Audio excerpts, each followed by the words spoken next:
When you lay down here, put your head in the door, and I'll slam it about 157,000 times. The Heat is a buddy cop movie with a twist.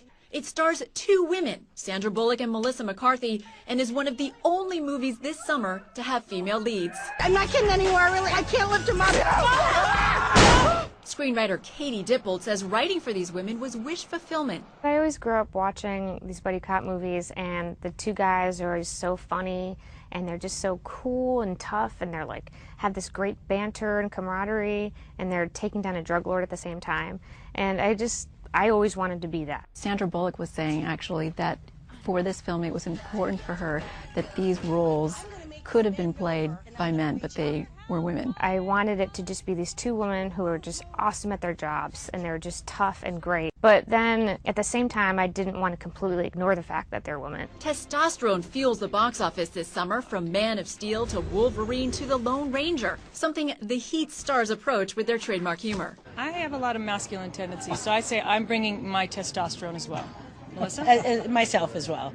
There are a lot of doubts as to which side I'm on. So does it matter if movies star men or women? There's a conventional wisdom in Hollywood that male audiences like to see male protagonists. Female audiences don't really care. There's not really any research to bear this out. It's just the way people have thought for a long time, and so it's the way they keep greenlighting and making movies. Rebecca Keegan tracks the film industry for the LA Times and says there's a lack of women behind the scenes, too.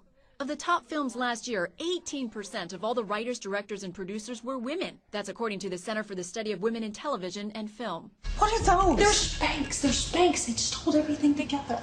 Why? What's gonna come popping out? Dippold says more women behind the scenes translates to a broader range of stories.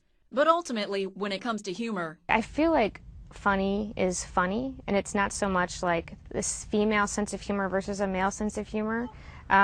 Like when I wrote The Heat, I just wrote the funniest thing I could, and my hope is that everyone would laugh at it.